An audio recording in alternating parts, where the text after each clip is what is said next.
Now, in order to obtain a vector space from an abelian group, we'll have to give a supplementary structure.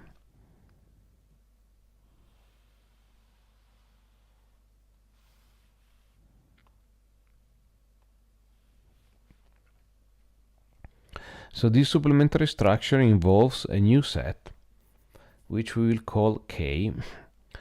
K actually is not only a set, but K must have the structure of must have the structure of field.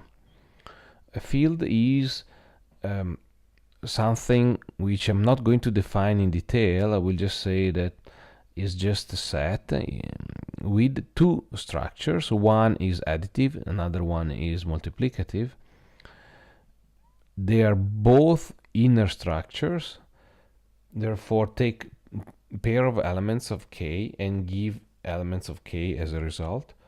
K with the additive structure is a group, and K minus the identity, the additive identity, is a multiplicative group. That's all I'm going to say about what a field is. Just keep in mind that for the purpose of these talks, the set K that we will consider is going always to be the field of real numbers, R. Okay, real numbers.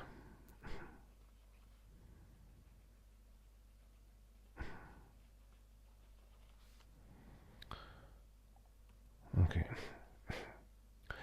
So this supplementary structure is again a function. So assume to have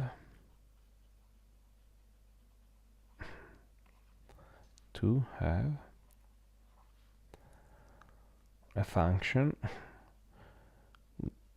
whose domain is the cross product of K with V, Cartesian product K with V, and the codomain will be V. This function will be denoted by a dot, so it will be a multiplication as well. But notice this is not an inner structure of V, because it does not take two elements of V and give an element of V, but we'll take an element of K and an element of V, and we'll give an element of V as result. Therefore, the notation will be, let's take alpha in K and small v in V, a pair of alpha and V, and when we multiply them together, we will get the element alpha times V, which sometimes will be denoted with just alpha V, or also alpha dot with the big V on the top multiplied by V. So these will be used in the following properties that I'm going to list to distinguish this multiplication from the one inside K. Okay, so let's start with the first property, property number 5. It's a sort of associative property involving two elements of K and one element of V.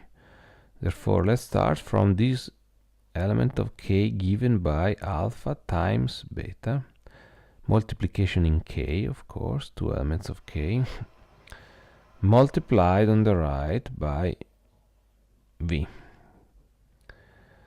So this element of V, that is an image of an element of this function through this function, will be equal to alpha times in V, the following element in V given by beta times in V with little v. Okay, you see I'm basically shifting the parentheses one character on the right, and the result will not change. So this is a sort of associativity property, mixed associativity property if you want. Property number 6 and number 7. So the 6 and 7 will be distributive properties of multiplication with respect of sums. Now there are two kinds of sums. There is one sum, inner sum of k, and then there is an inner sum of v that we just described before. So distributivity properties hold with respect of both these sums. Okay, so alpha, if I multiply alpha by the sum of v1 plus v2, I will get alpha v1 plus alpha v2. And property number 7, if I sum two elements of k, therefore alpha plus beta, and I multiply on the right by v with this multiplication introduced here, what will I get? I will get again the distribution of this multiplication through the summands in k this time. Therefore it will be alpha times in v by v plus beta v times v. Now the last property to make v a vector space will be the following.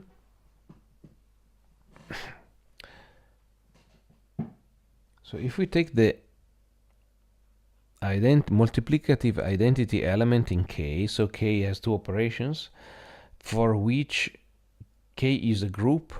In the case it is the additive operation, all elements of k form a group. In the case of a multiplicative operation, all non-zero elements will be a group. Okay, so therefore there is the multiplicative identity in k, which usually is denoted by 1. So this is 1 inside k, so if you want, times v, will leave v unchanged. So this is the same property that 1 has inside k. So being the multiplicative identity means that if I multiply any element in k by 1, this will leave the element unchanged. Okay, so the same is true according to this axiom, to this property, also for the elements of v. So if I multiply an element of v by 1 of the multiplicative identity in k, v will remain unchanged. Okay, so the conclusion is the properties 1 through 8 give v the structure of vector space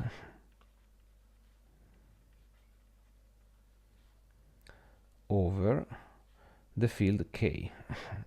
Okay, so there are sets that may have different vector space structures, maybe one over a certain field k, another one over another field, different field. Therefore it's always, I mean, when we are dealing with many different fields, it's always better to specify the over which field we have the structure of vector space. Now in this case, as I told you in these talks, we will just stick with k equals to the real numbers. Therefore it will not be mandatory to specify at every step that k will be the field of reals. Therefore we'll be talking just about vector spaces. Notice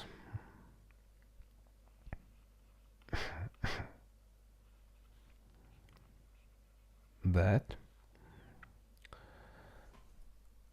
the properties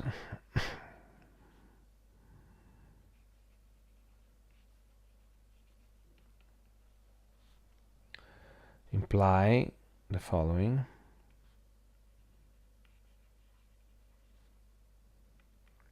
So there are two extra properties which actually should not be assumed to hold, because they actually can be derived by the one we just listed, some of them between some of the properties between 1 and 8 will imply the following ones. Let's say I, let's call I the first one.